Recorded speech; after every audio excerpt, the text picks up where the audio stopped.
Baseball is dead. Rest in peace.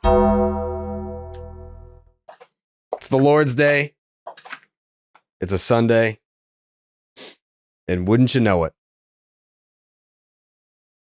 The Empire's back, baby!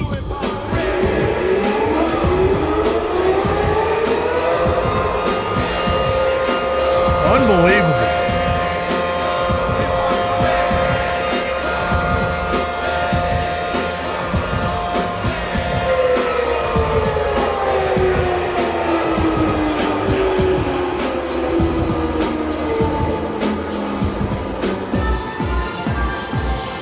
The Yankees going to the World Series. They are going. They're going. The Yankees are going to the World Series. They're going. It's been so long since the last time that they've been that their fans still talk about World Series DVDs. No. Those don't exist anymore. Those are not a thing. They do. The Yankees are going to the World Series. Yeah. They put them out digitally, bro. Yeah, they do. Yeah. It's a big day. I actually spent a lot of time on TikTok this morning watching the fans at what is it, Billy's? I've been there a bunch of times. I should know. I think it's Billy's. It's this bar that's basically just like a brick warehouse, and it's like an airplane hangar. And it's a bar right outside of Yankee Stadium, and they have this giant projector screen. All the Yankee fans were there watching it, and like for like the Soto home run, like they play like the home run siren.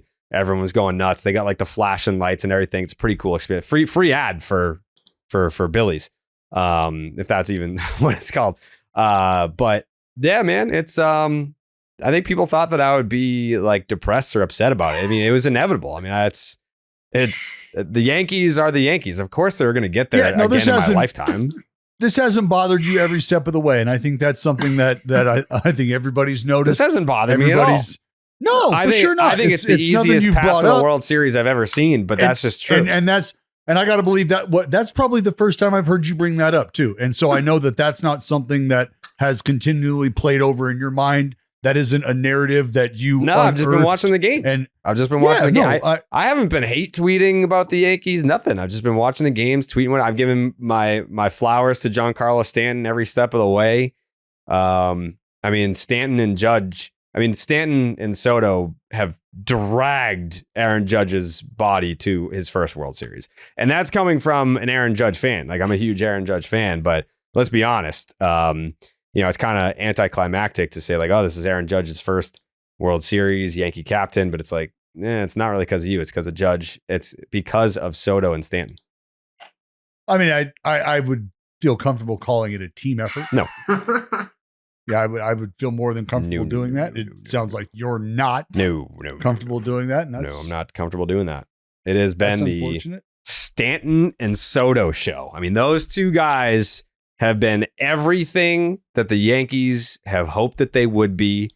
Yeah, I mean, I don't know where you guys want to start. Isn't that part of having a three-headed monster? Let's start there. Isn't that part of having a three-headed monster, though? That's more of a two-headed monster. Sometimes one of the heads is the third head Anthony Rizzo? No. The four-headed monster, because you forgot about Rizzo. Your mic's not on, Joe. The mic is on. The mic is on, guys. The mic's not on. Mic is on. No, it's not. Okay. Joe knows the mic's not on. When Joe returns, his mic will be on. Much like Stanton and Soto were on. Yes. And so Aaron Judge wasn't the catalyst. So Aaron Judge wasn't the lead stallion out of the stable. Aaron Judge legacy game was the only game that they lost in the series. Is that so? Are you back on your Aaron Judge meaningless performer bullshit? I've never been that guy. I've always no. I'm not gonna let you put that evil on me. I wish I could put that toothpaste back in your tube for you. I wish Jake was here to back me up on this because I've never been. I've never been the Aaron Judge can't get it done under the bright lights guy. No, but you have absolutely been the who cares about these homers that Aaron Judge is hitting, they're meaningless guy. That was 2018. This guy can't remember what he had for fucking breakfast, but he's bringing up takes from 2018. You've flown that flag, pal. I mean, I flew it 6 years ago. Yeah. I mean, Swedish pancake, people blueberry change. jam. People change, you know. Huevos rancheros. Yeah. But here's the thing. Don't let Aaron Judge get hot because Soto's hot, Stanton's hot, Rizzo is hot, Glaber's been getting on base a lot. If Aaron Judge becomes Aaron Judge in the World Series, I don't think it matters who they play. Well, don't let him get hot. I mean, they're on their way. They just handily took care of a 4-1 series. That was a Mickey Mouse path. It was a Mickey Mouse path to the World Series. And you know what? Listen, the whole thing. I got to take. Yeah, give me the take. I got it. Well, it's you know what? I want to hear what you have to say because my take's really about the series. It's not. It's just about the series. Okay. Well, I want to hear what you have to say. It's more of a question. If Clase is Clase, how do you think the series plays out? Do the Yankees still win? Because we're going to look back on this series 10 years from now and say the Yankees won it in 5. It was relatively easy. But here now in the moment, it was not easy. They were close games. They were late battles. And it came down to basically Gaddis and Clase folding like that. Like those two guys, like the bullpen was supposed to be their strength. And Gaddis and Clase absolutely shit the bed. I'm not saying that the Guardians still would have won, but I mean. So here was my take. This series, albeit a 4-1 ender, this series felt like it was longer than 5 games. Yeah. And it felt like it was closer than a 4-1 completion. Well, because it was. Yes, it was. But I mean, when you look up at the end of it, right, it's 4-1. And you could almost say that the Yankees, and some will say the Yankees, skated through the DS, through the CS, and into the World Series because their path was smooth, the smoothest ice one could be skating on. But that was my take. It's nothing crazy. It's just that in a 4-1 series that ended with the Yankees walking away handily, the winners, that series still felt like it was closer.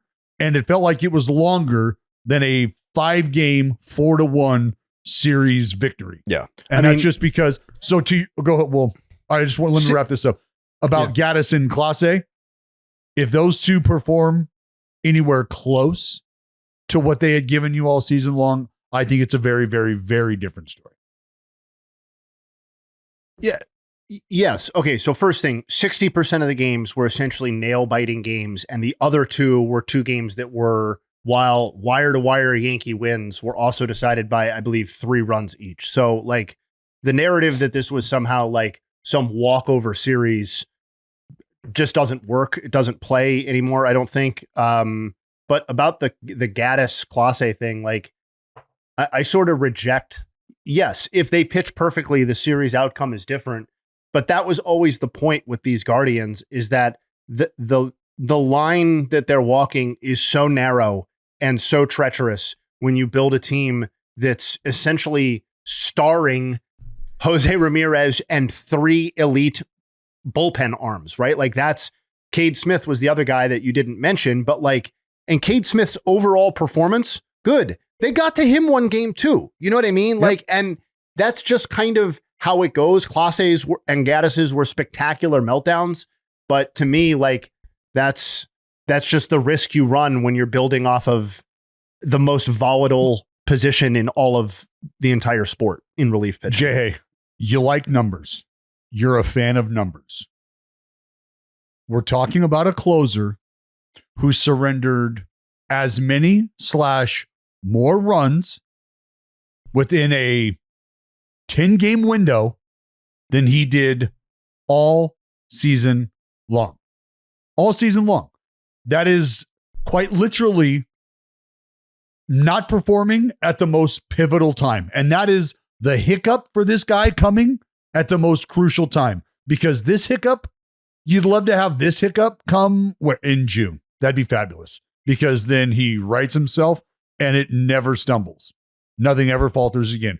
So if Emmanuel Clase, and this is something else that I think you have to consider is you be able to go back and say, well, what about entering the game here? What about entering the game here and extending the outings here, the 5-out outing here? And if you don't press those buttons, you don't get to the point that you were at, in my opinion. So I think it's going to be easy for a lot of folks to try to go back in hindsight and dissect the move here, the move here. We talked about the early game pitching moves being the most exciting time of the game at times, it's because we knew what that meant. We knew the implications following that was going to be potential early exposure of this bullpen that was going to be relied upon to get the job done. And unfortunately, the 2 stumbles from 2 out of the 4 horsemen came at the most crucial time. That's what happened.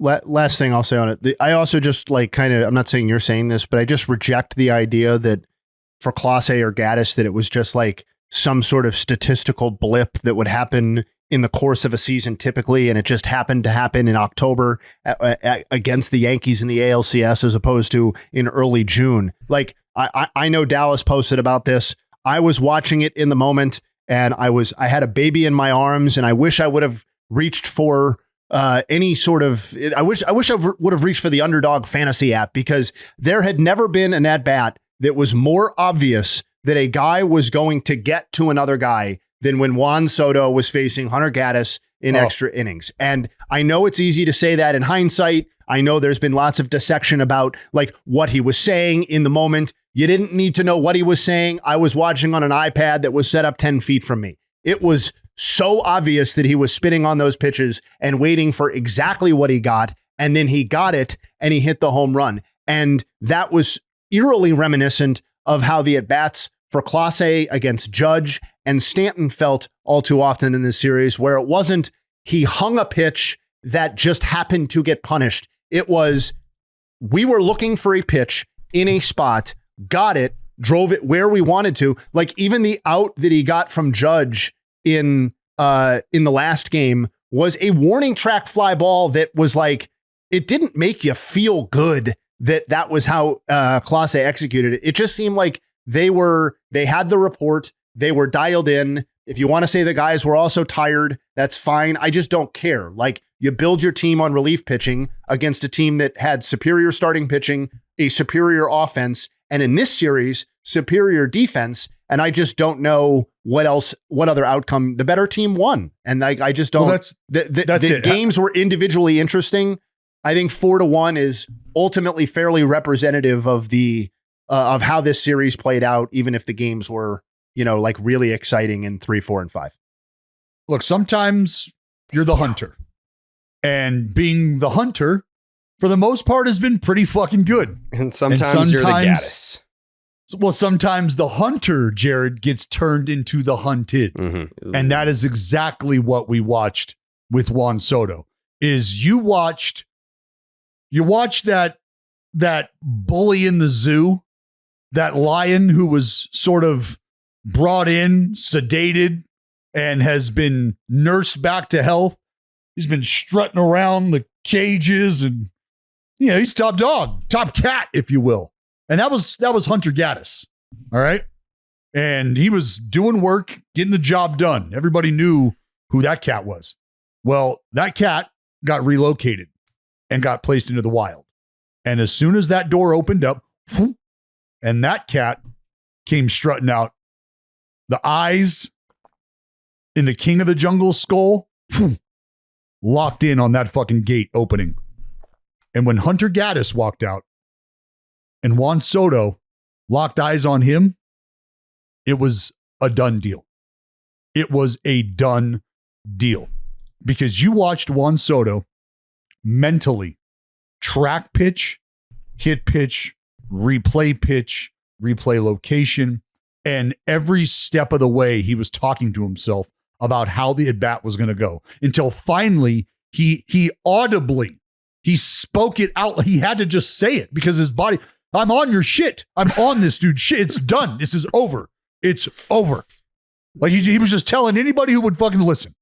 And it's almost like he turned around and said it because he knew, if I say this right now, the camera's going to catch me saying out loud, I'm on your shit.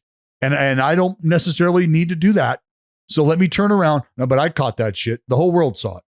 The whole world felt it coming. And it came. And Hunter got turned into the hunted. And it did not turn out well. And JayHay, to the point of building a team around a Jose Ramirez and a cast of arms that are supposed to carry you through a season. This is how this, I don't want to say is supposed to play out, this is the danger you run into when you build a team like this, because good bullpens can absolutely get you through a season. Good bullpens and a well-managed bullpen can absolutely be a separating factor in your success, especially in a division that has historically been up for grabs. So now you take that group and the work they've done all season long, and you put them into a pressure-packed situation where you think they're built for it. The problem is they've been working all season long to get to this point. They've been working hard. And so whether it's exposure, whether it's fatigue, because folks, go ahead, Jay. I want to hear you say it, because I do want to address the Clase tipping question, because there was a lot of people who were asking about tipping. I know it was a discussion we were having. I gave you guys my explanation and I was going to share that, but I want to hear what you have to say. I just I think we also have to reframe Cleveland's season for what it is too. Like, yes, you can say that building a team that so prominently relies on a core of relief pitchers is a shaky foundation upon which to build a team. Yeah, okay. But it also allowed this team to play well above what anybody had as expectations for this club. Not a single person listening to this podcast or media member picked the Cleveland Guardians to go to the ALCS this year. And a big reason they were able to do so was because of that bullpen. So yes, it's great to say, man, that bullpen, you're kind of a dummy for building your team around a bullpen. Well, it's like, okay, well, you know what? Given the restraints that they've placed on themselves as a franchise, this was the full extraction of talent, I think, of the 2024 Guardians. If they had made the World Series, it would have been something of a miracle relative to preseason expectations. So not excusing it, not saying that, that spending shouldn't happen. I'm just saying, given expectations, this is an incredibly successful season for the Cleveland Guardians. Go ahead. No, as far as the Class A tipping stuff, I told you guys this. We're talking about a guy who I think in any given at bat just doesn't feature enough of a mix for you to sell out to one pitch or the other. And what really helps guys when someone's tipping is you're separating not only velocity, but there's a separation in movement as well that I think helps you gear up for. So if I know your fastball is coming and that's 96, 97, and I know your slider's coming and that's 86, 88, well, I've got a pretty good idea of one, where your slider's going to end up and what that velocity looks like. And I can gear up for that, especially if I can separate that between the fastball and that velocity and that movement, right? Well, now we're talking about Clase, who's got a 101 mile an hour cutter. All right. And that's all he fucking throws. So it's like Mariano Rivera. Mo could have told you what was coming, and he did for the most part, and how that worked out for the opposing hitters. So for Clase, it's the same. It's not that you're separating one pitch from the other.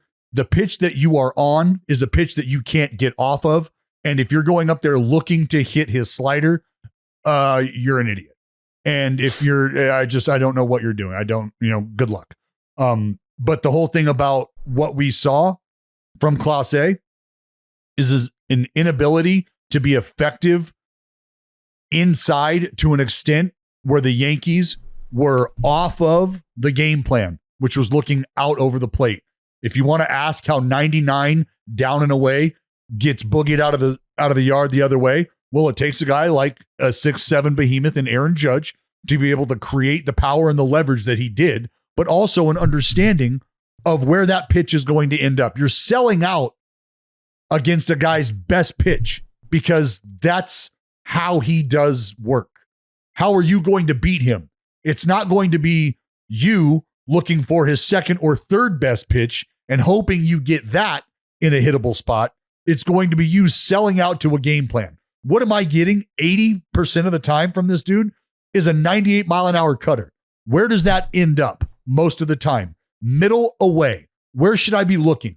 Out over the plate. So when I get that pitch and I'm looking for that pitch, if I'm a big leaguer and my name's Aaron Judge, there's a solid chance I don't miss that pitch. Now it's different because we're talking about a 99 to 101 mile an hour cutter. These are two titans at the peak of what they do. And this is baseball, and that's how that game plays out. is sometimes 99 down and away gets spit on because you couldn't even pull the trigger. And other times it's a game-changing homer.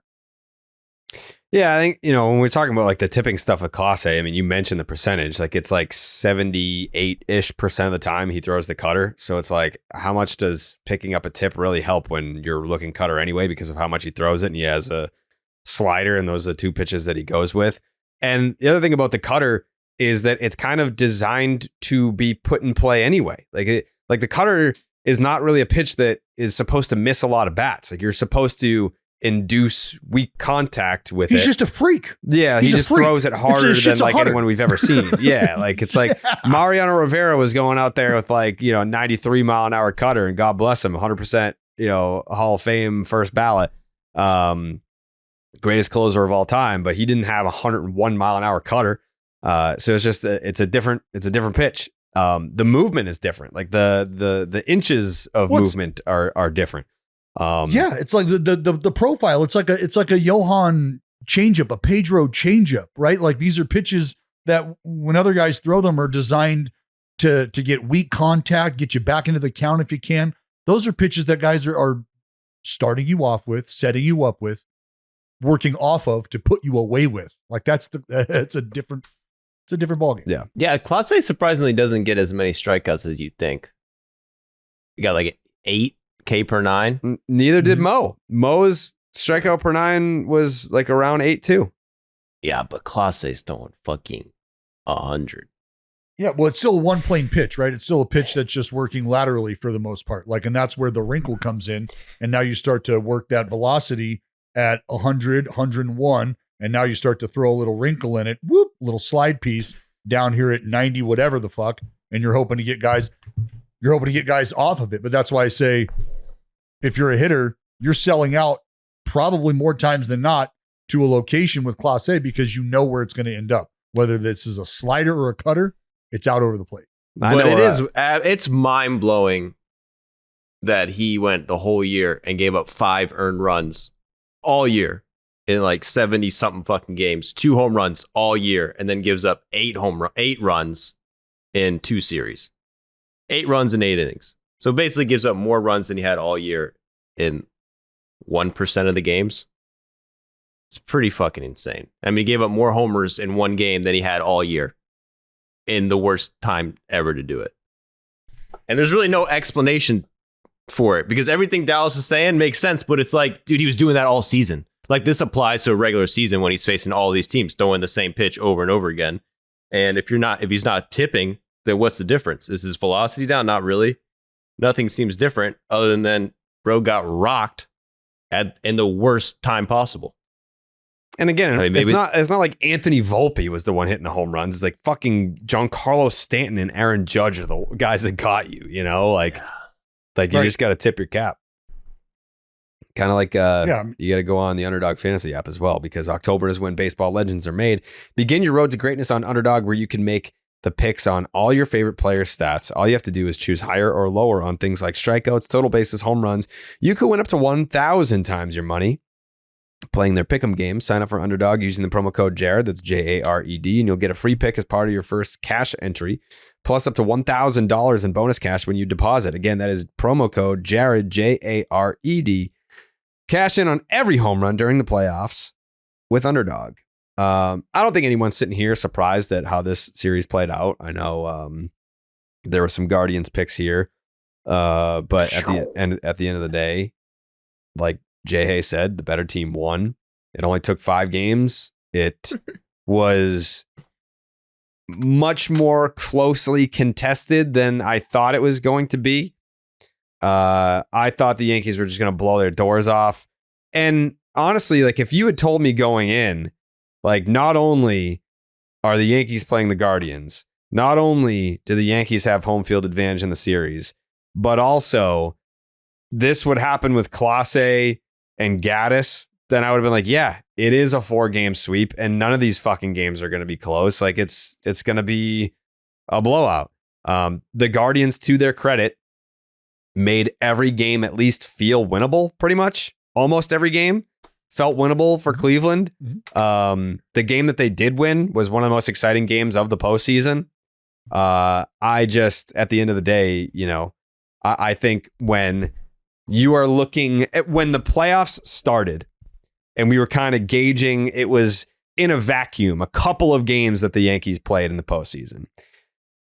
If you were like, okay, Judge sucks in the playoffs again, Stanton's slow as fuck, it's the corpse of Giancarlo Stanton. But Juan Soto, he looks great. If you had told me like Soto is the only catalyst in the offense, and it's like, well, maybe this goes 6. Maybe, something could happen here.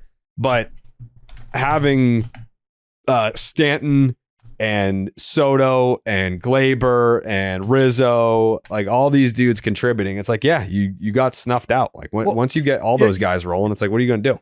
The X factor is Stan. The X factor is Stan. He's not even an X factor. He's just the guy. But it's like no one really came in. I mean, last week, fucking Costas was talking about him like he was fucking dead, and I stole that from a tweet. Someone was tweeted that. Yeah. But like this guy no one was thinking Stanton was going to be the fucking, no one looks at Stanton now in his career like this is the fucking killer, even though he hits swung bombs, swung his way into historical conversation, right? Mhm. Historical context. Jared Just says the he's one of second the best. player, the second player to hit 3 or more home runs in an LCS twice? Yeah, 4 more. Him and Reggie. 4. Was that your nug, JayHay, or where did I see that? Yeah, I mean, yeah, you probably saw it from me. You might have Probably also seen not. it for some imposter accounts, but yeah, no, probably me. Yeah, I think it was MLB. But anyway, it was Imposters, a conversation that I don't know that all of us were, not that we weren't willing to have, or I just don't know that it was a conversation that we all realized was just like, it's like right there, just right there waiting to be had. Just fucking hanging out right there, Giancarlo Stanton. Don't forget about me. That's why I said the 3-headed monster. So one of them was kind of taking a nap. That's why you got the other 2. That's what they're there for.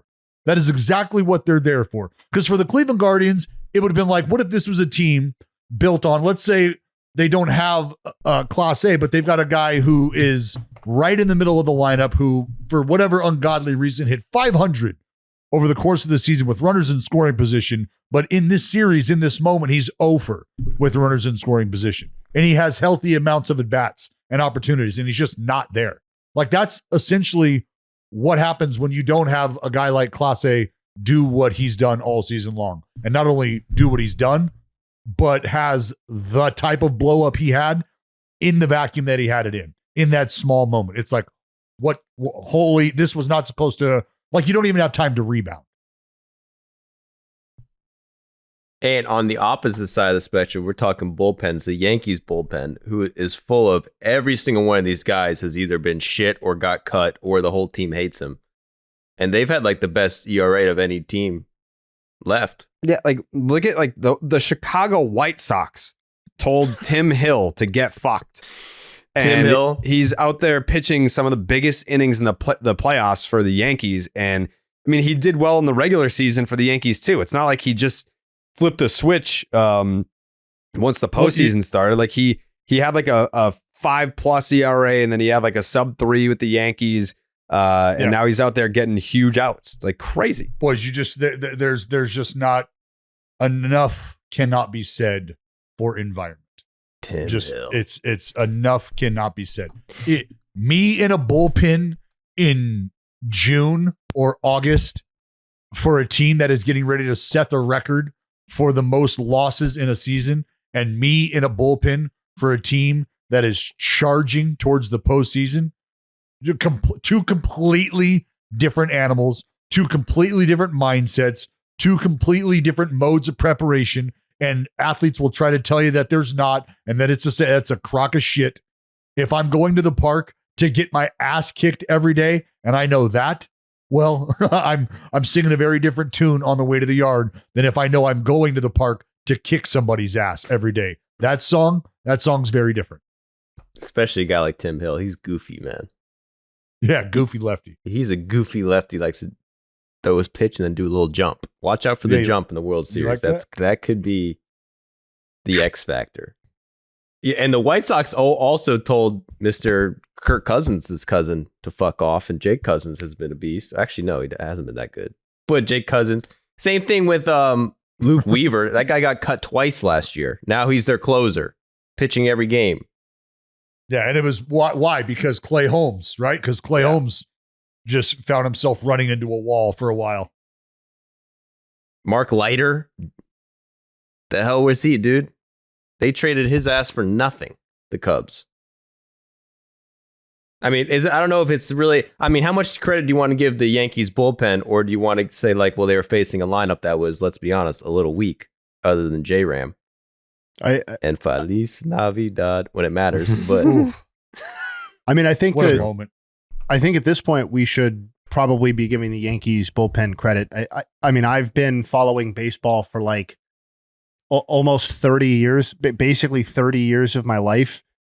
In how many of those seasons have the Yankees had a bad bullpen? 2, 3, maybe. Like there is an institutional bullpen performance that goes on there, and it has persisted past Mo. And I know there's lots of drama that goes on, but that's different from a non-functioning bullpen. Like they had the 6th lowest bullpen ERA this season. You would never know that from the angst that went on as it relates to Clay Holmes specifically, but that's not the same thing as not having a good bullpen. And obviously this is not nearly as good as it has been in the years past. Like the Yankees and a good bullpen to me are as synonymous as the Yankees had in, the middle of the order home run hitting slugger. Yeah, it's one and the same in my lifetime. Well, they've been good. It was. I'll say this though before we move on. I'm nervous if they're picking pace against the Dodgers. Those fuckers they got in the bullpen. Can we just we do have to highlight. We do have to highlight Joenski Noel. Yeah, I mean we can't just. Isn't it John Kenzie? Yeah. What did I say? Joenski? You said Joenski. I believe it was John Kenzie Noel. Learn how to pronounce John the fucking Kenzie. name. John Kenzie. Yeah. It's not John your job or anything. That's what I said. Fucking rewind the tape, dude. Sure. So big Christmas. Big Christmas, yeah. But think about, and that's kind of going back to my point, like obviously props to him. Like you get tabbed to go take that at bat at that stage in the game. You're a fucking rookie. Like, and that's the other thing about the group is if you're looking up and down the lineup and you're looking up and down the roster in that moment, if you're Stephen Vogt, who are you looking to? Who are you looking to? You need what to happen? You need that to happen. Right. In what moment? Right then and there. Who's your option? You're looking for the guy who's like one for 36 in his last. But he's like, hey, if it ain't gonna be you, then who the fuck's it gonna be? All right, it's got to be you, big fella. It's got to be you. And I mean this wholeheartedly. This is not tongue in cheek. When you have an individual whose career, whose life has just been surrounded and narrated by magical moments and underdog victories sprinkled all throughout, and that's what Stephen Vogt's life and career is all about. That guy and his belief in you in that moment and his ability to connect with you in that moment and turn that 1 for 36 into 34 for 36 mentally, there's something to be said for that. It's not just some asshole walking up to you going, all right, go get him, boy. I'm going to need you here. Put one on the barrel. Let's see what happens here. We trust you, kid. That's not what's happening. Like you're locking eyes with a dude who should have never even got to the big leagues and instead spent 10 plus years grinding out a storied career. And in his first season as a manager, has been forced to have to look up and down each and every day the panel of buttons, when to push them, which ones to push. And that's why I said, if he doesn't and his staff don't do the job they did in identifying and being convicted in when to make those moves, they're not here. They're not in a position to go 4-1 and take one on the chin, but they're just moments for big Christmas like that do not come about if a manager and a staff do not have the belief in their team that I think Stephen Vogt and the rest of his club did. But what a fucking moment. I mean, that was the first time that his father had seen him play live, right? In the big leagues? Is it? I didn't hear Noel's that dad? story. Yeah, I think that was the first time that he's fucking. I mean, how sick is that? That was sick. 1 for 15 before that at bat. And that's how funny thing is, like, he hit that one home run.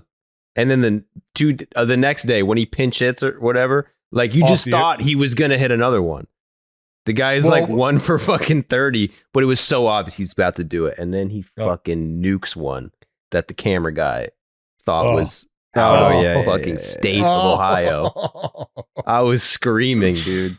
I was screaming. I'm like, I was singing. If you could ever go back and watch a highlight of a cameraman trying to will a ball out of the ballpark, it's that camera shot right there, because you could hear him, and if you could see a side clip of him, you could read their lips. Get up, get up, get up, get up, get out, get out, get out, get out, get out, get out, get out. God damn it. I like text Savant. I'm like, that had to be gone in 29 stadiums, bro. That was shit on. It's like a 90 mile per hour exit velocity.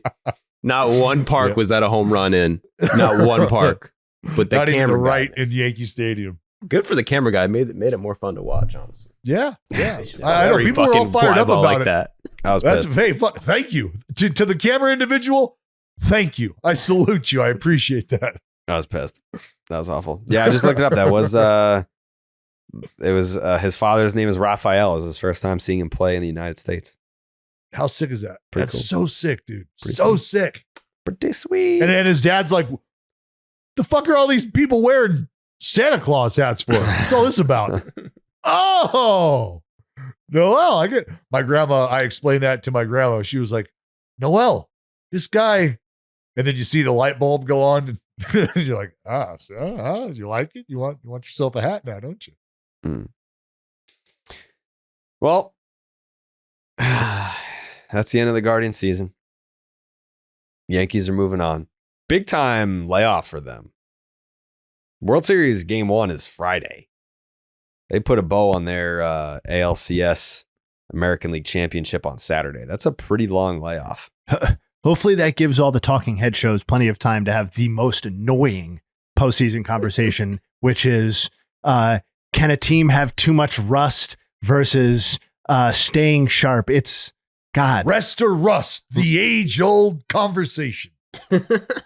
Luckily, I think there's going to be enough storylines to like bridge that gap. Jay, We don't have to talk about that bullshit. We could talk about how much yeah, is you Soto say that gonna now. get paid. Well, we're not going to talk Jay, about it. But let's just have that interview. Let's have that interview right now. Let's have that. I'll be Aaron Boone, and you can ask me whether or not I believe that's going to affect us. I mean, I think we know how that's going to go.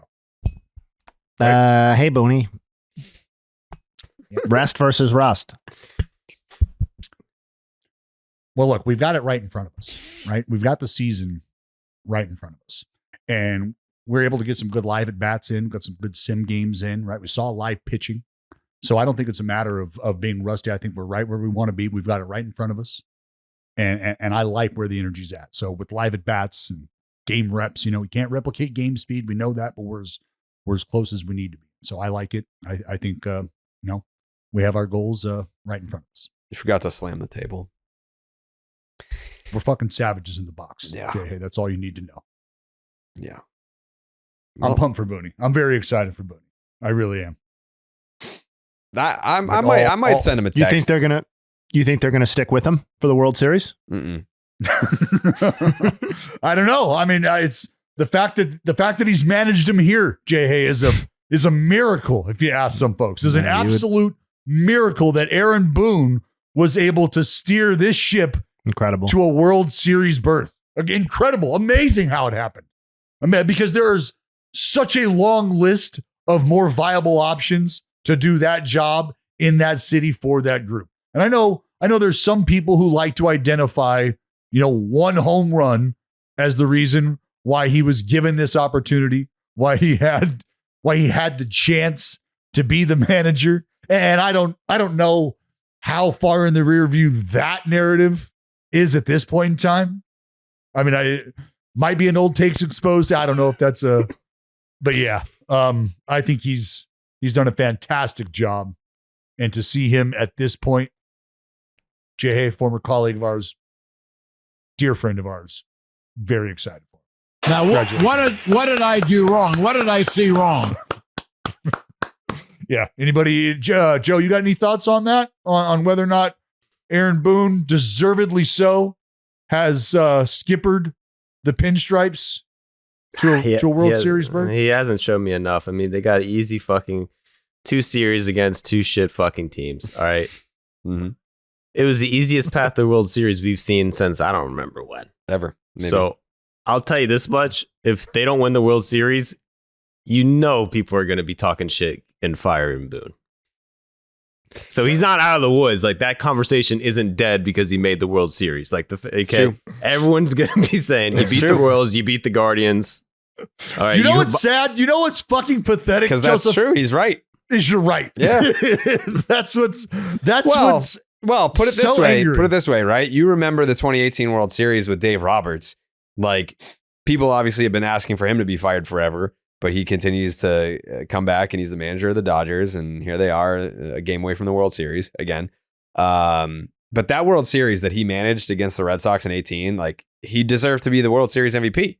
He just kept throwing Ryan Madsen out there to give up fucking moon bombs, and the Red Sox were like, sure, yeah, we'll hit him. If you want to keep putting this guy out there, we'll hit him.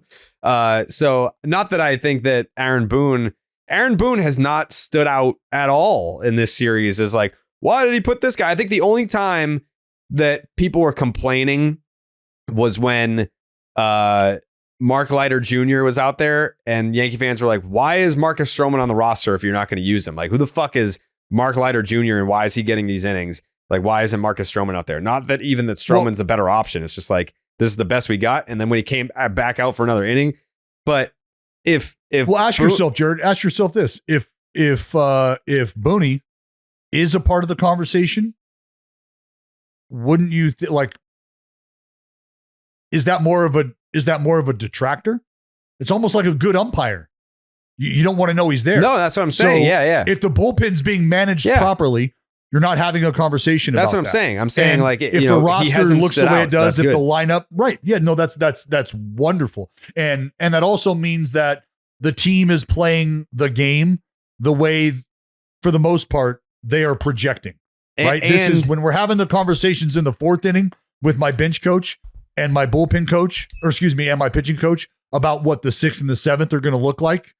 Like, for the most part, the roadmap, right? The tea leaves, the entrails are telling us what it's going to look like, and it has looked that way. So that's where, in a close game, and that's why I hate to continue to go back to a Steven vote, but if they don't push those buttons, they're not there. If Aaron Boone starts to meddle and creates a too many cooks in the kitchen type of scenario where he's micromanaging, over-managing, well, that can start to be a deterrent.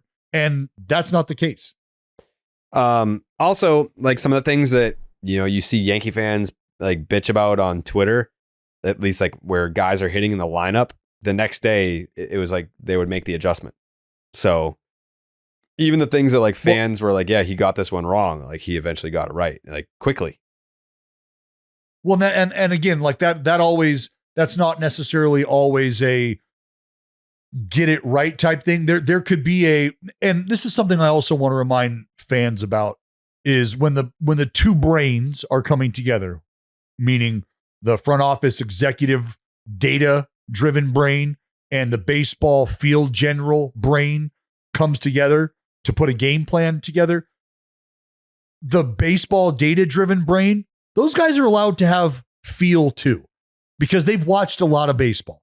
And they've simulated a lot of baseball, whether you like that or appreciate that or not. I'm not here to have that conversation with you. It matters.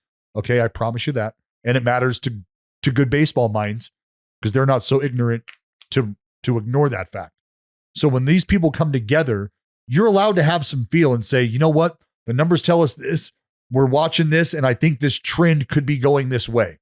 So a lineup decision gets made, and then they come back together the next day and go, boys, what do you got? Well, numbers told us one thing. We decided to go a different direction, and let's stick with the numbers this time. Okay, here we go. And we right the ship. We make the adjustment. One more thing here. Before we put a bow on this series, actually, I owe this take to our dear friend Max. I'm paraphrasing just the general idea of the take, but I never want to hear again from anyone. I played and you didn't, so my opinion means more, because here is Austin Hedges talking about Emmanuel Clase. Put the numbers next to Dennis Eckersley the year he won not only Cy Young, but MVP in 92. And they're right there. I mean, right there. Is he the best pitcher you have ever caught? I think he's, through this amount of time, he's the best pitcher ever. I think he's the best pitcher ever. Hold on. In the history of the sport? Yes. Through 200-ish innings, he's the best pitcher ever. I would love to compare the numbers. He's better than Mariano. He's better in, which is like, I don't know how to compare to anybody. Just for, you need 3 outs. That guy, that's the best pitcher of all time to get 3 outs. I think it took maybe 20 minutes for fans to compare like peak Craig Kimbrell to Emmanuel Clase, and Kimbrell like blew him out of the water. Just an outrageous take to say that Clase is the best pitcher ever. He isn't even the best. I mean, he had an amazing season, not to take anything away from him, but to have that take that he's the best pitcher of all time, kind of fucking batshit crazy. All I know is I want Austin Hedges in the foxhole with me. Yeah, he's got his guys back. You can say one of the best seasons of all time. You can say one of the best seasons of all time. To say the best pitcher who ever lived is fucking crazy. I hope we keep this energy when we're discussing Craig Kimbrell's Hall of Fame case, because we're being very dismissive of Emmanuel Clase, and the start of his career is a lot closer to Craig Kimbrell's peak and the start of Craig Kimbrell's career than we're suggesting. He does not blow him out of the water. He may be superior. He does not blow him out of the water. So, like, I think Austin Hedges is crazy, but that's also that to me is more an example of a player misapplying or misunderstanding statistics in a way that many non-players are often accused of doing, than it is anything else. I don't think there's no way that anybody outside of Austin Hedges really truly believes that Emmanuel Clase is the best pitcher of all time.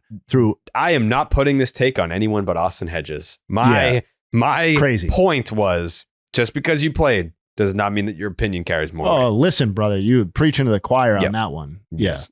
Yeah. These players, these guys. Shout out to Rosie, by the way. He had a phenomenal reaction to that. Like, I know that was only audio, but the clip of it, he was just like, "What? Like, whoa, fuck you talking about?" And he loves his you've been watching, Chris Rose has been so hard on Clase all season too. He's been freaking sucking him off like this guy should be Cy Young. He said that here. Yeah. And then Austin Hedges, whoa, relax. Yeah, chill out. Yeah, easy. Even Rose would have to be like, hey, buddy. Yeah, reel it in, dude. What are you talking? I mean, this is more subjective than anything, but there's something to the idea right now in this season that the guys who are very likely to finish 1-2 in the AL Cy Young or 1-3 or however it ends up breaking ended their seasons on like incredibly shitty notes, right? Like Skubal blew the series functionally for the Tigers in the biggest start of his career after dominating in his first 2 postseason starts. And Clase basically goes the whole season and gives up more runs in the postseason and more homers in the postseason than he did during the entire. Like, it's just, I know there was that video circulating where Clase was like looking at his like hardware. Awards. Was that? Yeah, that's sick. Tough. He put that on his sick, Instagram story. It was like all of his like all-star rings and his like player of the week selection. And it's like, you do that after you win. You don't do that after you blow the game. Like if you blow a game and everyone's giving you shit and then you guys come back and win the series, then you can do that. But like, you blew the game, you lost, and then you do that, and then you lose the series. That's not a good look. Yeah. But like at the time, the way I looked at it, I think I'm in the minority, but if I was a Guardians fan, I would have loved seeing that. Like if I would have been like, yo, he's got like he's gassing himself up. I think maybe it's a little different posting it on social media. It seems a little defensive. Yeah. But like, To go home after you just blew like 2 saves in a row, like almost cost your team, then did cost your team. To go home and just chill with the trophies is sweet. I'm fine if it comes out after the fact that like if the Guardians go on to win the series and you hear this story about how Clase went home after blowing it, was like had a seance with all of his hardware that he's won and all this sort of stuff, and like it turned around his whole season. That's a cool story. Go ahead and write that story.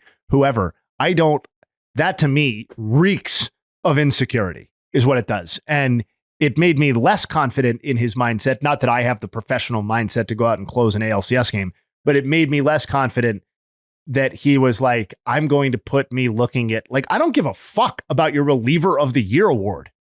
What, your Rolaids reliever of the year award? That's what I'm seeing. I don't care. What fan calls about that? He had a lot of trophies. I'm with Joe here. And this is like, as a fan, if you are looking for any sort of reassurance, and JayHay, we have an actual Guardians fan right here telling you I understand this is how he feels. Maybe not representative, but this is how I feel. Yeah. I think it was weak. Like that didn't do you were not like, all right, fuck it. I had the exact opposite reaction. I physically cringed. I went, tough. Like, I personally didn't care because it's not my guy, it's not my team, but there is that initial reaction where you try to put yourself in the position of a Guardians fan. Like, would I like this? And I would not. No. I feel like the question is, like, you give up like 2 times as many runs in 3 games that you had all season. Is his confidence broken? Did he lose it? Is he shook? To me, posting your trophies like that, which is such an outrageous thing to do, and put it out publicly, inviting the most, like, the most scrutiny ever, like that to me means like, okay, he has confidence that he's going to come back next game, but he doesn't fucking down. No, what it means he is wants people to respond and be like, "You're the man, dude. You're the man." And everyone's like, "You're a fucking pussy." Like, he got the exact opposite reaction. Like, he wasn't shutting anybody up by doing that. No, he needed to do this so he could just project. All right. How many times have I told you guys, and you guys know this, you spend the majority of your career lying to yourself about how good you are and how bad you're not. And this is a moment where he has to tell himself, you're this good. All right. Look at all this shit right here. You did this. This is who you are. We're going to be fine. Everything is fine. This is the human version of the meme of the fucking dog sitting there in the house on fire. Everything's fine. Everything's fine. Everything is totally fine. Look at my trophies. I mean, don't look over there. There's homers over there. Don't look over there. No. Right here. Look at these. Look at this. He was getting fucking roasted on his Twitter. His Twitter was unusable. His Instagram unusable, bro. Like, yeah. I was looking up last night. I don't even know why, or 2 nights ago. I looked up Josh Naylor's name just randomly on Twitter, and it's just like, I'll be looking at it right now. Josh Naylor has tits. Fix it. What? What? Josh Naylor is fat. Josh Naylor. You're just giving examples of social media hate, is what you're doing. Yeah. Okay. But I'm saying it's Josh Naylor. It's not. This hasn't been the most high profile player in playoffs. I just randomly look up this guy's name. Every tweet is calling him a fat loser, and he hasn't even been blow any games. So dude, I know.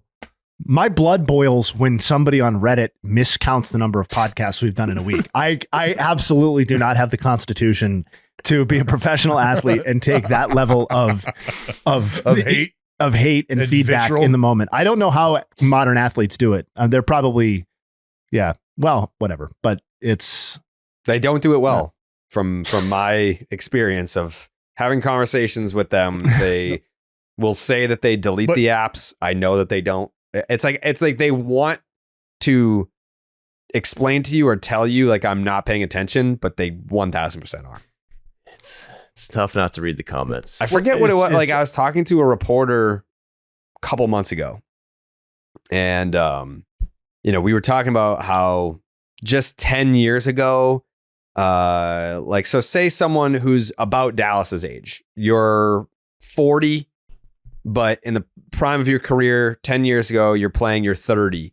Those guys then were not paying attention to social media. They didn't give a fuck. Like, they didn't grow up with it. So they didn't care about it. They cared about what was written in the newspaper. Like if there was like an article, they'd be like, fuck that columnist.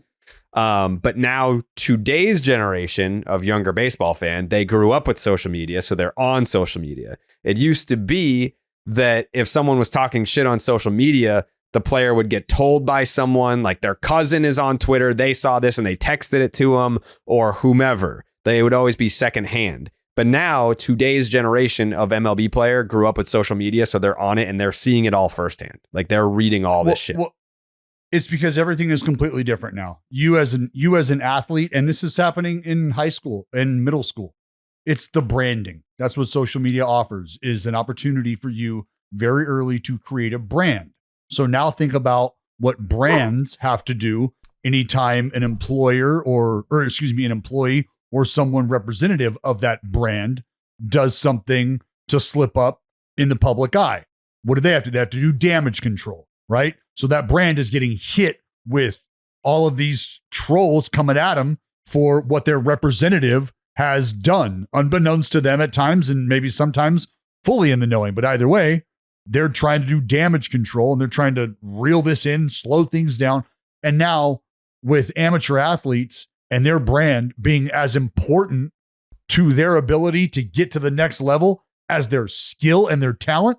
And you know how disgusting I feel even saying that? I want to shower right now, even putting your ability to brand and market yourself in the same conversation as your viability when it comes to productivity as an athlete.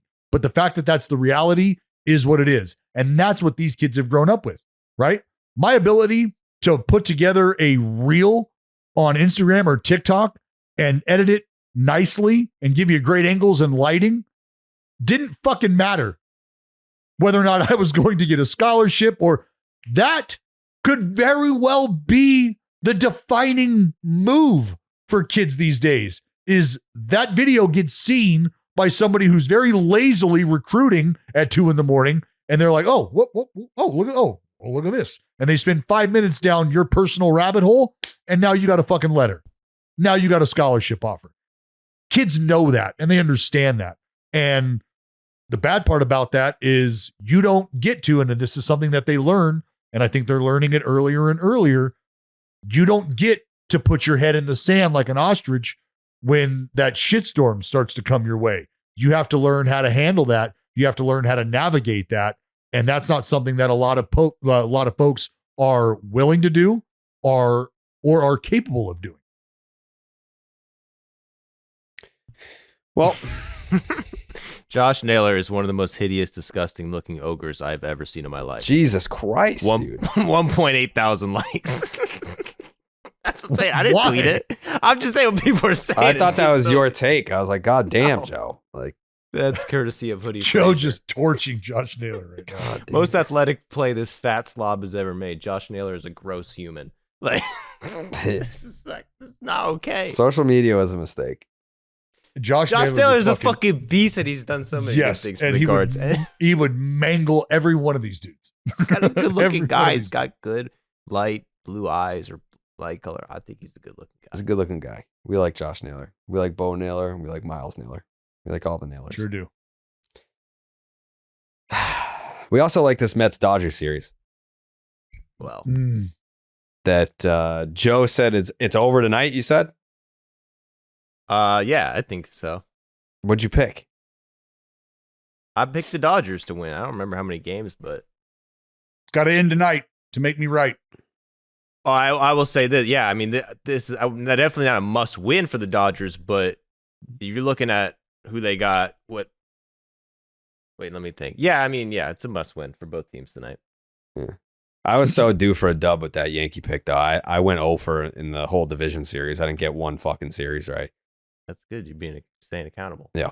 So now I need this NLCS to go 7 games. First, not just to have a correct pick, but like, the fuck are we going to do all week with no baseball?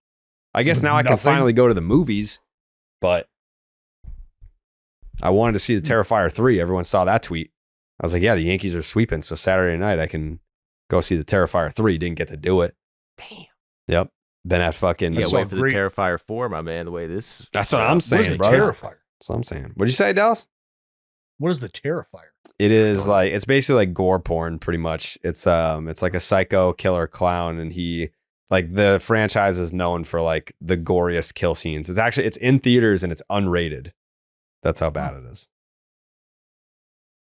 Yeah, you can skip You taking the kids? Yeah.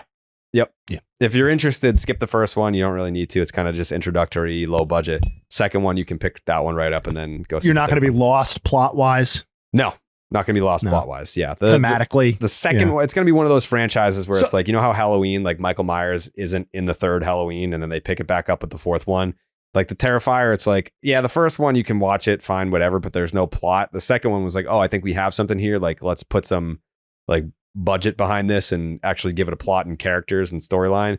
So the second one you can watch, and then the third one I haven't seen yet. I've been waiting for some series to end, you know. So it's a killer clown. Mhm. How is it different than it? He's not like supernatural. Got it. It's more gore They and all less float less down here, Georgie. psychological. Yeah. Wait, it's a movie about a killer clown? Yeah. Isn't that just like a Babe Ruth biopic? Yeah, kinda. Oh shit, Joe. The Empire's back, baby! Wow. Spread the news. Damn. The Yankees lose. Wow. That's crazy, bro. On the day that they are celebrating their American League pennant, we're throwing shots at Babe like that. I mean, Babe lost all his pizzazz after 04. That's what finally sent him to hell where he belongs. He was, you know what pissed me off was We're not doing this. you know what pissed me off was I think it was Aaron Judge. I think it was Aaron Judge in against the Royal. I don't know. It was sometime this postseason, but he was talking about the ghosts. Yeah, it was when he hit a home run at Yankee Stadium. And he was like, yeah, I knew the ghosts were going to blow that one over the wall. It's like, no, the ghosts were in the old Yankee Stadium. Like, there's no ghosts at the new Yankee Stadium. And the ghost of Mark Teixeira. Yeah. The ghosts of like Raul Ibanez. Like, who the fuck? Like, who pushed that over the wall? I don't know. Both dudes still alive. Just, yeah. Yeah. As far as we know, yes. But there's no ghosts at the new Yankee Stadium. Don't talk about like Jeter could talk about the ghosts. Judge, those guys. That's it. You can't. That's it. That narrative is gone. Yeah, you It's can't done. talk about the ghosts. It's a different building. It's a different building. Yeah, save it. Yeah. Like them with like the turtlenecks. It's so try hard. They're like we need to. Like they're trying to like bring back It the is nostalgia. the worst look. Oh, it's the worst look. Yeah. It's the worst look. Reminds me of Chipper in the 90s. I love the turtlenecks. No, I fucking could not. It's just stand. pandering. It's like, hey, like we're actually a bunch of losers that haven't won anything. Like none of us have won anything. So like, let's at least look like the guys that have won something. It's so cheesy, but you know, it is what it is. It is what it is. They Weren't have we a talking chance. about the They're Mets still in the Dodgers dance. They're series? they're still in the dance. They're still in the dance. They have a chance to win something. So, you know, Staying alive one day at a time for the Yankees. one day at a life. Survive in Jared's back. advance. Jared's back on the Yankee series. No. I just wanted I had a comment about the ghosts and Babe Ruth being in hell where he belongs. And Joe brought that up, not me. Joe brought it up. Listen, I could talk about that series for hours, man. It was a beautiful series. Mm-hmm.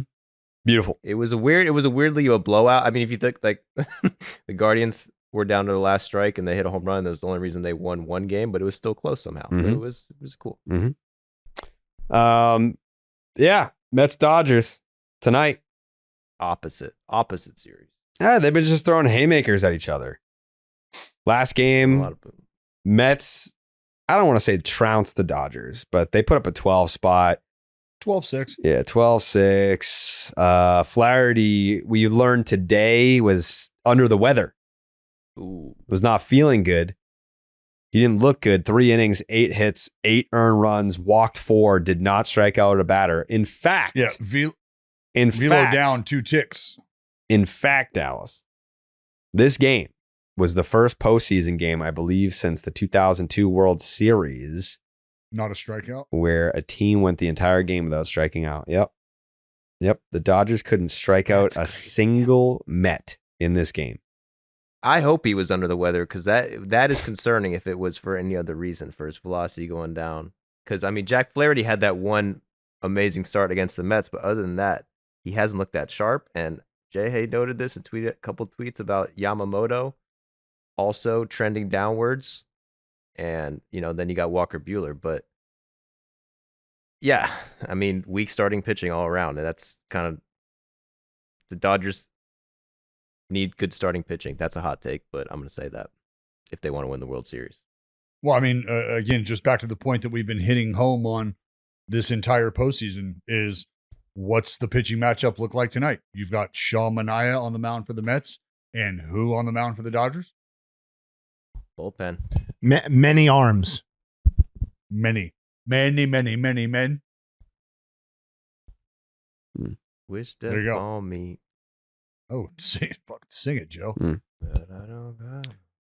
I mean, I'm not doubting that Flaherty didn't feel well, but it does harken back to a trend that we're now pretty deep into, which is the outlier is his first start against the Mets. The outlier isn't his second start in terms of a lack of swing and miss, a lack of strikeout and stuff like that. Those have all been trending downward with the Dodgers. So presumably he'll feel better in his next start, but if there is one, but I don't think it can just be waved away as he didn't feel well. Like 0 strikeouts is still alarming to me. Yes, absolutely. That's finish. We're talking about rebounding right now in the postseason. Physically, where you're at is day to day almost at this point. Like, remember Max Scherzer, right? Well, guy couldn't put a fucking t-shirt on, and then somehow, some way, the next day was able to take the ball. Like that's just kind of how physically things work out. So the fact that he was able to take the ball, that's a win. Unfortunate part is there was 0 life on the baseball, and the Dodgers found themselves playing catch up early. And it was quick, right? Pedro early. What was it? 3-0, 3-run shot. I think Pedro It was a Alonso? three-run homer in the first inning. Yep, Alonso. Yeah. Mm-hmm. So you're already at that point. It was almost like, all right, if it's 3-0, first inning, it doesn't look like you have your best stuff. We're almost geared up for a bullpen game, but it happened to be because our starter has gotten blown up early, and we're just going to try to see how far we can get, how many outs we can get. And this all goes back to, I think it's proven very obvious, like the team that is able to squeeze 15 outs worth of juice from their starting pitcher, from the guy who starts the game, more times than not, is in a better position to finish the ball game the way they see it unfolding. Yep.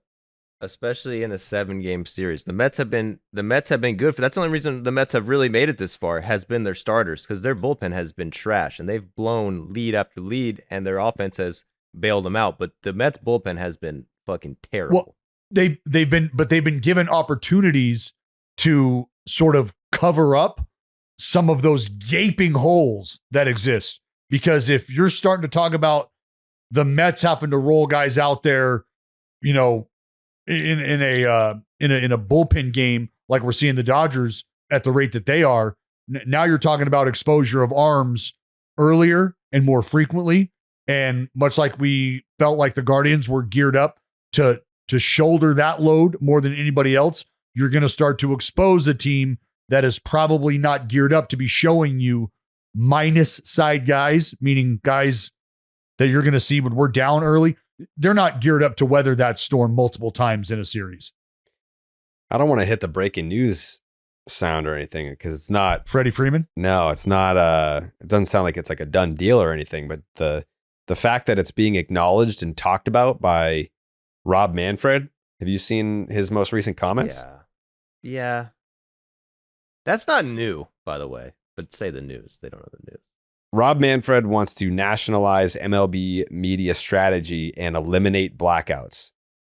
To my knowledge, I have not seen Rob Manfred publicly address eliminating blackouts.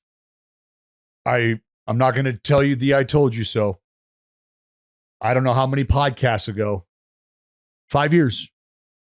Told you 5 years. Give it 5 years.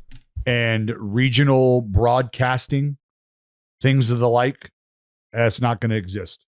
That's not going to be the case. Everything will be completely vertical, which means Major League Baseball will own, disseminate, distribute, give you access to however you want to slice it. You'll be getting it from them, and they will be controlling it all. Every bit of it. He's been saying this.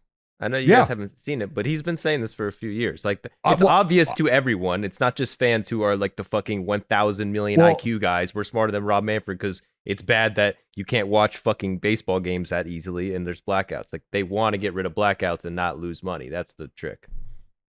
Well, I felt like if we were going to listen to the in-house Guardians fan, we could probably also listen to the in-house regional broadcaster. All right, so Jared, take the floor. Mm-hmm. Yeah, that's me. He works with Messin. I am a regional broadcaster for Major League Baseball. Yes, that's correct. Yeah, I mean, this is exactly where this is going. Well, and his hand's been forced too, isn't it? Like if they had been able to continue to eat at the trough of the local media right RSN, pig feed, like that had been going on for the previous 20 years, then nobody would be concerned about blackouts or verticality or centralizing media rights. They care about it now primarily, and blackouts are incidental to this.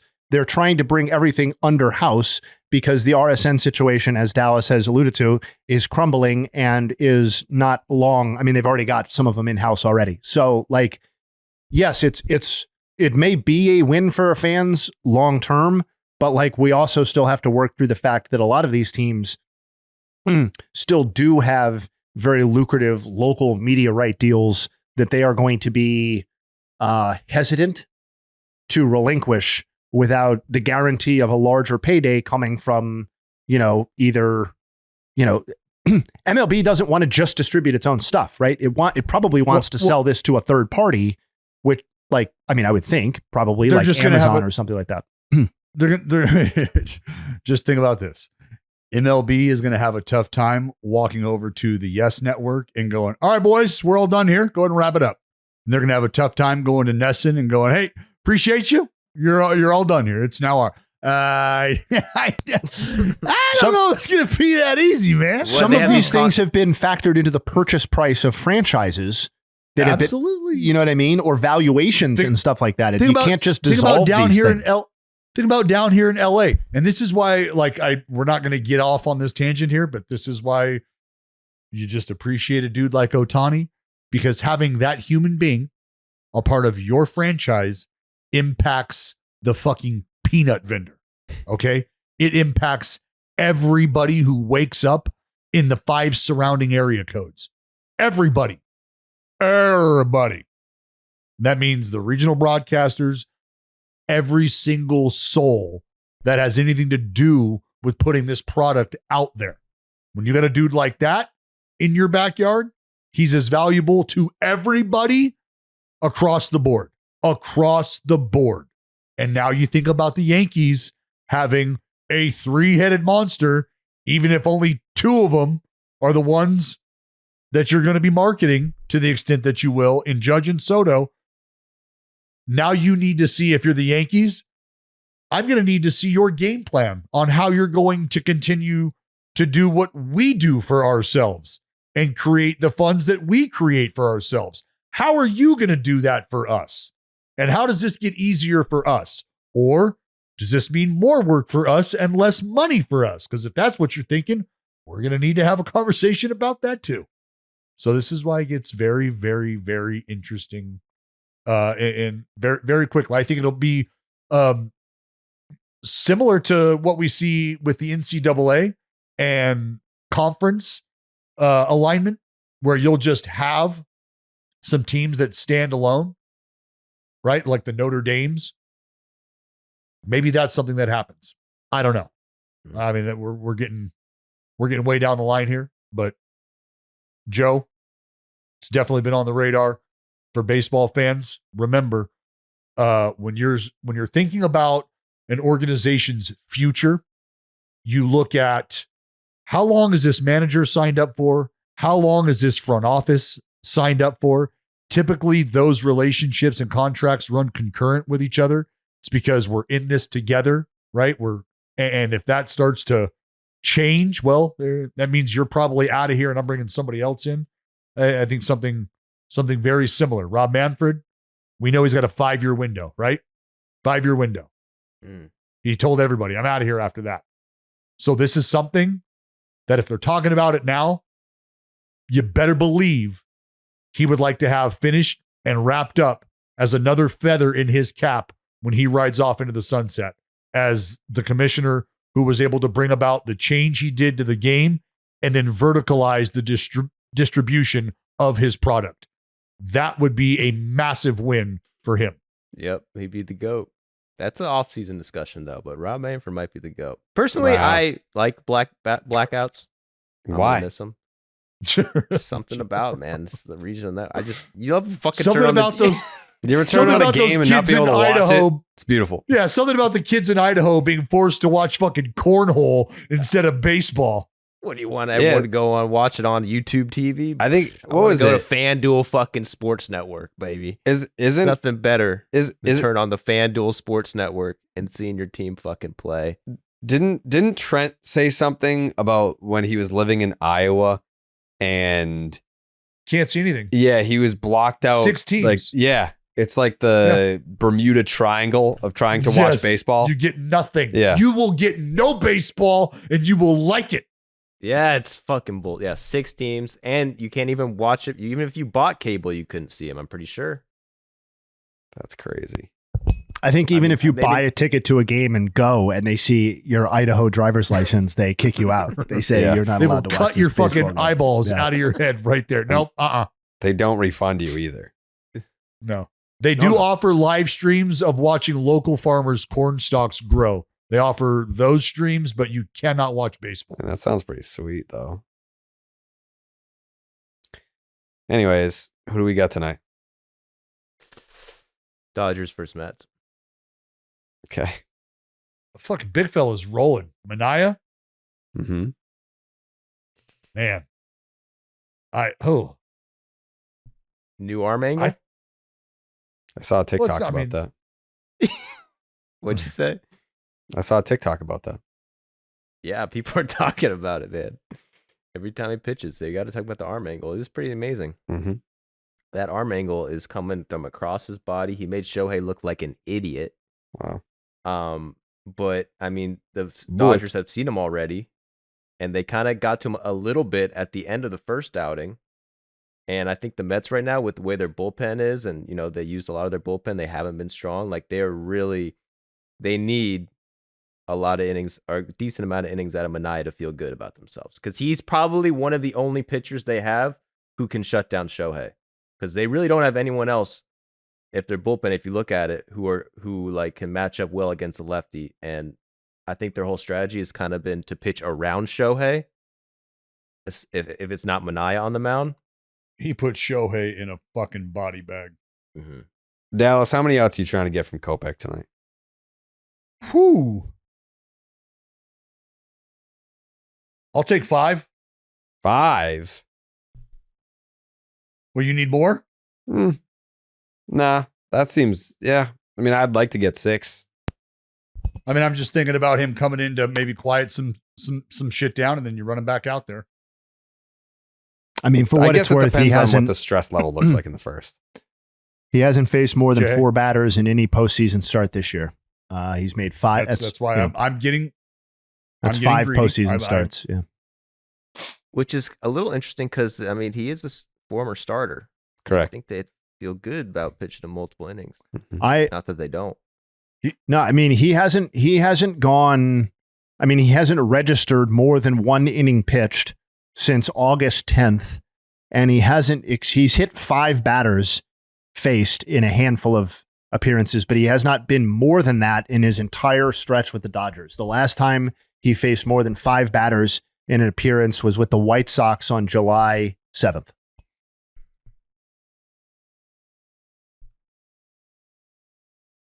I mean, it's going to be a lengthy bullpen game. I'm not worried about it for the Dodgers. I'm not worried about it. I mean, do you feel better about a bullpen game for the Dodgers or a Yamamoto start right now? Probably a bullpen game for the Dodgers. Yeah. Really? I mean, that's not like a slight on Yamamoto. I feel fine. I feel fine about a Yamamoto start. I feel better about a Dodger bullpen game, though. Isn't that crazy? I feel like a few years ago, you see a bullpen game and you'd be like, "Oh shit, they're in trouble." Now you see a bullpen game, you're like, "All right, they're Well, and that's like I think by default you have to feel better about a Yamamoto game because we're just having a conversation right now about hoping for 5 outs from a guy who we think should be able to. And I'm not asking him to make the adjustment, but when it comes time to being able to differentiate what your role has been and what we're asking from you right now, can you start the ball game? Yeah, you can start the ball game. So I think if Yamamoto starts the game, you're going to give him an opportunity to give you 15 outs if he's telling you that he can get there. Are you not? I don't know that you're getting that from any bullpen option, from any bullpen game. So I think by nature, give me a starting pitcher starting the game with an opportunity to give me multiple outs. I feel better about that.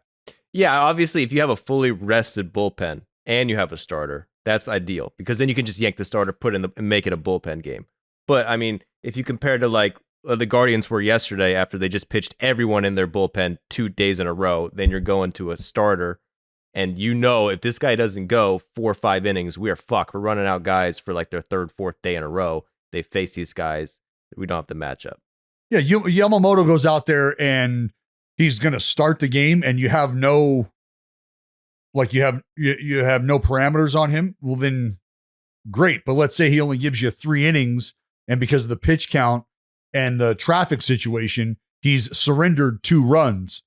Well, what if I told you that starting a bullpen game, you were going to be able to extend the guy who started for you into a second, maybe even a 3rd inning, and you were going to give up a run or 2? Would you take that? And you might say, well, you know what? All things considered, maybe I will take 5 to 9 outs from a rando and then turn it over to the other guys. Well, you're kind of in that same spot, but it's just been Yamamoto who got you there. I have a question for you, Dallas. And give it to me right now. Maybe the response is just that it depends on the group of guys, and that's probably what you're going to say. But when a major league bullpen sees that it's a bullpen day, do they get excited about that? Like, hey, it's our day, like it's on us? Or are they like, fuck, like, like we have to take on our normal workload, and then we also have to like be deployed in our entirety today. Like we know no one is getting a rest day today. We know that our ace isn't going out there and giving us 8 innings and one guy's got to go out there. We're all getting work today, but then it's just business as usual from here. So it's just less rest, and this kind of sucks. Or are they like, today's our day, let's fucking go out there and win a baseball game? They're geared up. They are geared up because it's a challenge. It's a challenge every time this happens, because you know what the narrative around an approach to winning a baseball game in this fashion has been since we've started running out the opener, right? It's been, it's not good. You got to get 5 or 6 different guys to click all in one day. What are the odds of that happening? So you take it personal, but you also, if you're a team who has been built around a group being able to get you through moments like this, for them, it's nothing new. It's business as usual. But to your point about understanding that this isn't going to be a day where only you 3 guys might be getting a phone call. This is an all hands on deck day. You've had that conversation the day before. The game and how it went the night before sort of dictates your opening moves like a chess match does. And you have a pretty good idea of what those first 9 outs to 12 outs should look like. You have a contingency plan in place. All of that is to say that everybody is prepared. Your long guy is ready to go should shit hit the fan. The 2 guys who might be taking care of the first 6 to 9 outs, those guys know what should happen should the guy before them shit the bed. So everybody is fully prepared. From a competitor standpoint, you savor the challenge. Give me the opportunity to show you why we are relied upon the way we are. part of me still thinks that there are some bullpens out there that are like, fuck. Like, I'm sure that would be your mentality if you were a reliever and you were in a bullpen with a bunch of guys that you thought were pretty good. But there's got to be some bullpens out there where it's like, we fucking suck. Today's going to be a long day. And you know what, brother? In May, absolutely. In August, absolutely. Fuck, really? But in the postseason, Really? it's like, we're not here because we're not good. No, that was exactly what I was just going to say. Yeah. Is every one of these bullpens down there, and this is the beautiful part about bullpens. Is it's almost like you know, you walk into a place where maybe there's some folks who are going to tell you when you can use the bathroom, what to eat, when you're going to shower, and things like that.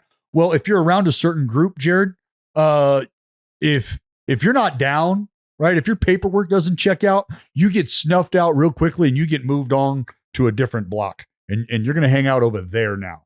And what that means is if you're not about that action, or if the action you are about is not savory, you will be moved along. Mm-hmm. Same thing in a bullpen. If you can't get the job done, if your answer when the manager and the bullpen coach come around during batting practice and ask you how you're feeling, and if your answer is, you know, in an emergency, or hey, you know, I got one for you. If that's your answer, we don't need you here. Right. Can't have you here today. Not Beat now. it. Not in Beat it. October. Your answer should be whatever the fuck you need. Okay. So it's a bullpen game started by Michael Kopech for the Dodgers. Game 6 of the National League Championship Series in Los Angeles. Sean Manaea, who has been phenomenal with his new arm slot, Joe, going for the New York Metropolitans. Does this series see a game 7? Joe, you're muted, my dog. As I was saying before I got cut off, I think the Dodgers win it tonight. I just think that the offense is too fucking powerful. And Manaea, although he's been unhittable or close to unhittable, the Dodgers just saw him. So they really are relying on Manaea, and I don't really trust that bullpen against the Dodgers right now. And so you're really counting on Manaea. They just saw him a few days ago. I think the Dodgers get it done. Wow. JayHay, I assume that you're in the same boat. Yeah, I mean, I do think picking up the win in the Flaherty-Peterson matchup obviously changes the confidence level a little bit here. I think this is much more of a coin flip on paper than that felt, at least. But yeah, I'm going to go Dodgers, and I do think that that it gets closed out here. Wow. Another non-believer. Dallas, you're going to look Yeah, your that's right. man, Sean Manaea, in the eyes and say, you don't got it. You don't got it. I'm not going to do that at all. I'm going to tell you right now that Sean Manaea is going to perform well. And I'm going to tell you that it's probably going to be the bullpen of the New York Mets that lets Sean Manaea down. Wow. And lets the Damn. Mets down, and ultimately brings their wonderful, exciting, character-filled ride to and through the postseason to an unfortunate end. Wow. So you're calling for a Shohei Ohtani walk-off home run Wow. against Edwin Diaz? Sounds like that's what he said pretty much. We are due for a close game. Jay, I didn't even know that was going to happen until you just said it. I know. I didn't realize it either until I said it. And then it was Well, of course that's going to happen, right? Well, duh. Well, now that you fucking think about it. Yeah. That's too bad. Yeah, so Sorry for Mets fans. Wow. So that's not how I feel. I do agree with the take that we're due for a close game.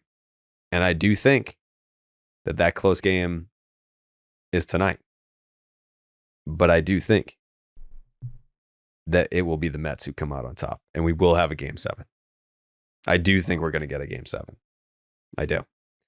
that's the wrong take. I like your energy. I like where you're coming from. I appreciate the mindset, because that just means more baseball, but you're wrong. And it's cute, I disagree. but you're wrong. I disagree that you disagree with me. It is going to be We'll disagree to disagree on our disagreement. that's fine.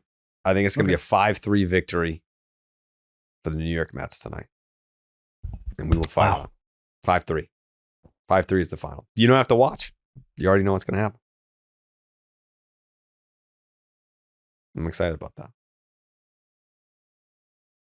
We'll see. Does anyone have anything else that they'd like to add to the conversation? I know Jay. No, if JayHay has some, I mean, I've got some final thoughts. I did something cool yesterday. Yeah, I mean, I figure it's let JayHay fire away at the Nuggets, and I'll wrap it up. All right, lean back, take it easy, boys.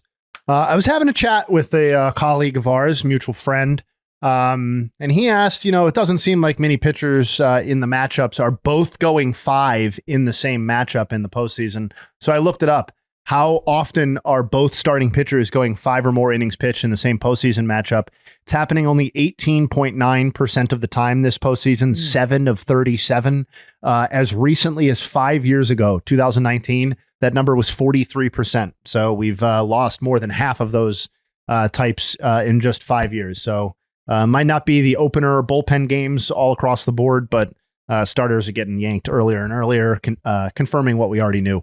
Jack Flaherty, 4th pitcher ever to allow 8 runs or more while recording 0 strikeouts in a postseason game, joining Tom Glavine in 1992, David Wells in 2002, and Matt Clement of Red Sox fame in 2005. Andy Pages became the youngest player in Dodgers franchise history with 2 homers in a postseason game in the losing effort. Pete Alonso, we talked about this, the 3-run homer. 3-run homers in the first inning of an NLCS game all time. Pete Alonso, Jock Peterson in 2020, Lucas Duda, Met in 2015, David Freese in 11, Jason Worth in 09, Carlos Delgado in 06, Miguel Cabrera in 03, the original Gary Matthews in 1983, and Willie Stargell in 1974. Francisco Alvarez, who has turned around the narrative on himself a little bit this postseason, 4th catcher in Mets franchise history with 3+ hits in a postseason game, joining Darno in 2015, Gary Carter in 86, and Jerry Grote in 1973. Juan Soto, first player in postseason history to hit an extra innings go-ahead homer in the top half of an inning and then catch the final out in the bottom of that inning to clinch a pennant or World Series in baseball history. That was go to work. That was old school by the hand research from your boy. So tip of the cap to me. Go to work, JayHay. Thank You're you very just much. showing off right now. That was You're about just showing 12:45 last night. Yep, no big deal. Juan Soto referencing that homer. He joins his manager, Aaron Boone. Baseball is poetry, as the only players in Yankees franchise history to have an extra inning home run to clinch a pennant. It's the 11th go-ahead homer in extra innings in franchise postseason history overall. Soto was also the first player aged 25 or younger with 3+ RBI in a potential clinching postseason game since Bill Moose Skowron in Game 7 of the 1956 World Series. We all remember Moose Skowron. Giancarlo Stanton, Jared tweeted that he needs to be recognized as one of the great postseason players of all time. That got me to look or relook. He's one of 6 players in MLB history to have a career OPS of 1,000 or higher in the postseason in a minimum of 150 plate appearances, along with Babe Ruth, Lou Gehrig, George Brett, Bryce Harper, and Carlos Beltran. He is the 9th player to have 4+ homers in a single ALCS, joining Adolis last season, Randy Arozarena in 2020, Nelson Cruz in 11, both Robinson Cano and Josh Hamilton in 2010, both BJ Upton and Evan Longoria on the same team in 2008, and Jim Thome in 1998. Were all those old guys left-handed, JayHay? The guys that were on that list? Yeah, all the old dead dudes. Outside of George this outside of Giancarlo? Yeah. No. Yes. Yeah. Yes. Yep. Thank you for that. Yeah, you're welcome. Scratching my brain. As has been well established at this point, Giancarlo Stanton has 8 career hits against Cleveland in the postseason, and all 8 of those hits are home runs. That's really cool. And then another little another little by the hand research. This was cool because I know they went on to lose the World Series, but the fact that his dad was at the game, first time he's ever seen him. And when you grow up, I know it's usually to win the World Series, but if you're imagining something, it's something along the lines in the backyard of a game winning or game tying pinch hit to a home run with 2 outs in the bottom of the ninth. And Noel was the first game tying pinch hit 2 out home run in the bottom of the ninth or later in Major League Baseball history. A lot of people tried to come at me on that one. I obviously brushed them back. You could look it up for yourself on Baseball Reference now, but yeah, I mean, it's no big deal. But imagine trying to nug check JayHay.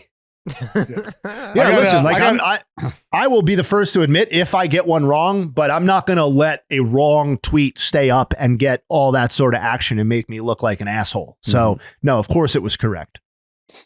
Put them in. I've got a speak on it, King. I've got a request. Those are my nugs anyway. Yeah. Yeah. Well, I'm gonna need what we're gonna start calling a JayHay hand job, and that's your hand worked nug there. Yeah, your hand job. I'm gonna need a fucking JayHay hand job at some point in time. Yeah, I was gonna say that's right. Clip that. Go ahead, Jeremy. I'm gonna need a JayHay hand job. I'm gonna need a JayHay hand job right now.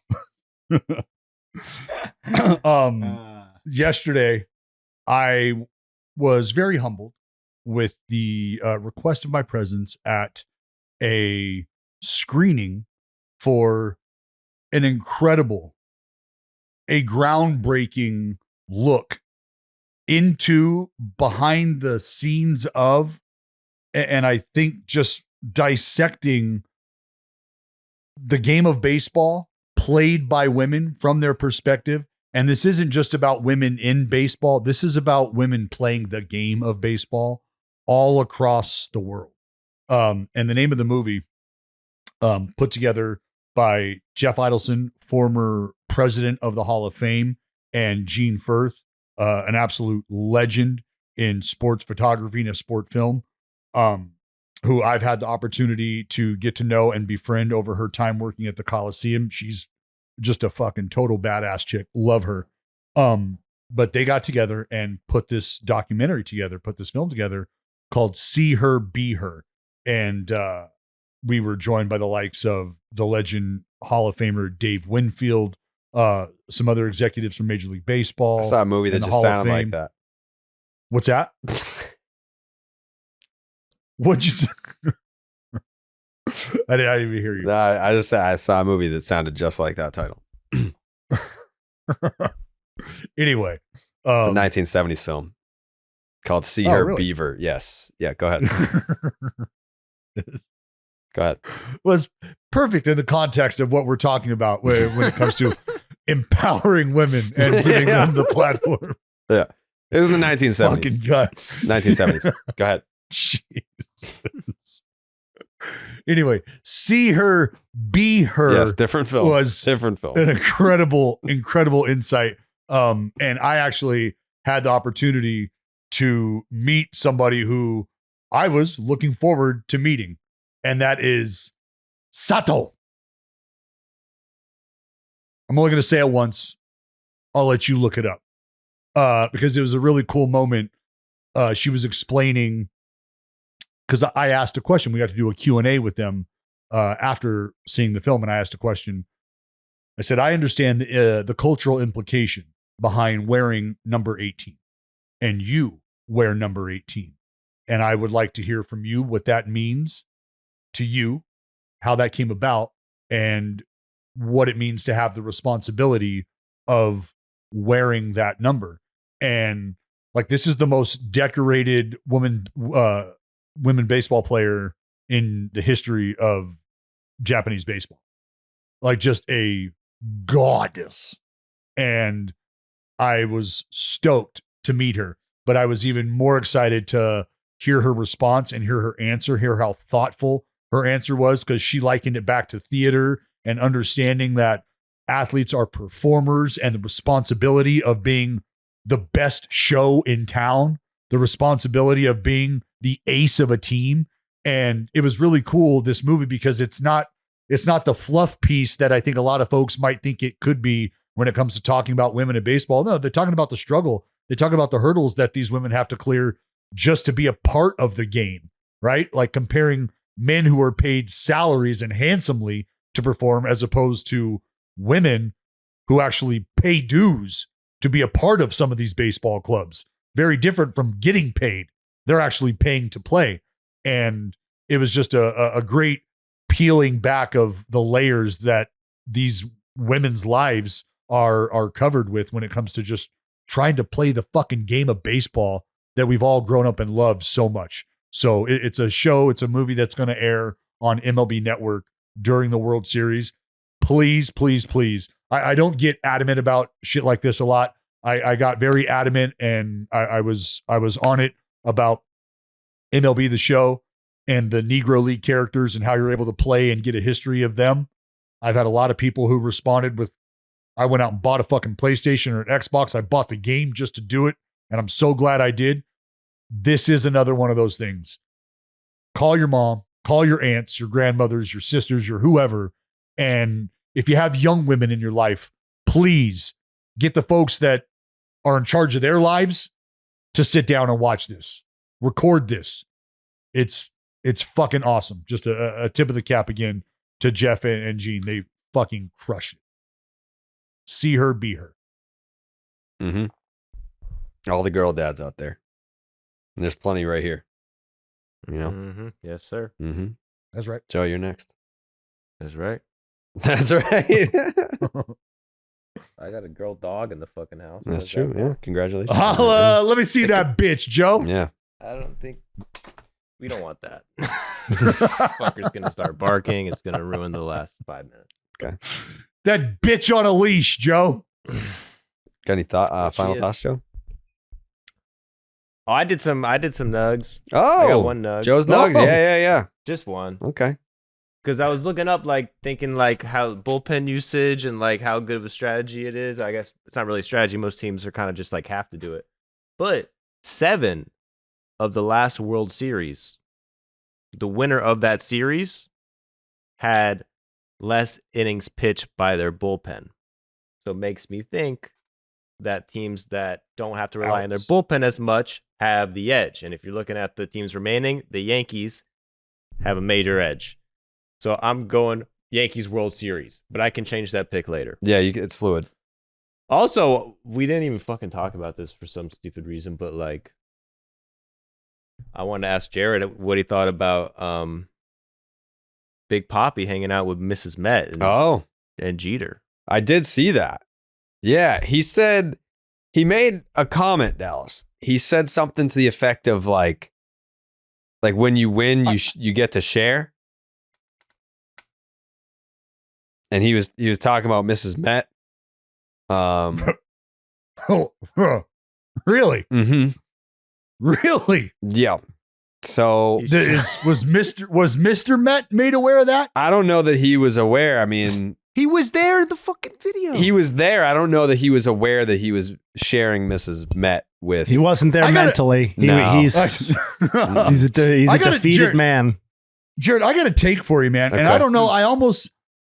And I hate to end the podcast on this note, but I was, maybe we'll get your thoughts on what it feels like to have Big Papi sort of taken away from the Red Sox and just kind of rebirthed back into baseball. Like he's now baseballs. Like he's no longer the Red Sox. And I mean, the Red Sox players picks the Red Sox. No, it's true. He made it very clear that the Red Sox players don't even want him around there. They don't want to listen to the advice he might be able to give them. Yeah. So he's in turn been forced to take his feelings and his knowledge. He's always been give that to people who care, right? And so now he's in the postseason. His presence being felt. He's helped Mookie Betts get back to MVP form. Now, he's shacking up with the Mets, and I don't mean the METS Mets. I mean the Mr. and Mrs. Met. I mean, just Mrs. he's Met, really he's baseballs now, and I think it's been tough to watch happen. But I'm glad we're here, and you're able to just sort of, let him fly. You open the cage and you just let Papi fly, and now he's baseballs. And it's a sad day that we see him I don't know if they're starting to chisel off on the plaque and you just give them the logo now. I don't know how that's going to go down in Cooperstown, but welcome, Papi. Welcome to baseball. You don't have to be. You're no longer under the Red Sox cloak, man. It's just good to see. He's always been that. He's always been a Red Sox who transcends team. No, he and played sport. there. He played there. Some say put him on the map. He played there for sure. He did put them on the map with Pedro. But now he's home. Welcome home to baseball, Papi. It's good to see. That's all I got. Okay. JayHay, any final thoughts? Nope. Just looking forward to watching the game tonight. Yeah, it's gonna be a great game. And I guess, depending on how tonight's game goes, that'll impact when we're back for another podcast, right? Yeah. I mean, if the Dodgers close it out tonight, we'll be back tomorrow morning. Yeah. And then is that true? I think so. I don't know. Jake's not here. So I think so. Yeah. I mean, it's really up to us. It is up to us. We're empowered. Yes. I'm down. All right. Joe's going to double up if the Dodgers win tonight. Do we not want to wait a day for maybe to see how a shakeup unfolds, whether it's roster? I mean, we could throw another episode for shits and gigs later in the week anyway. We'll probably do like a World Series preview later in the week anyway. Yeah, reaction and then a preview. Yeah. Just It's going to be a lot to talk about. Mhm. I got a feeling. A lot to dissect. Let's give them something. Much to do. Much to do. All right, everyone. Thanks for watching. Thanks for listening. Thanks for complaining online. And we will be back dependent on the results tonight. We love you guys, and we'll see you on the next one. We out.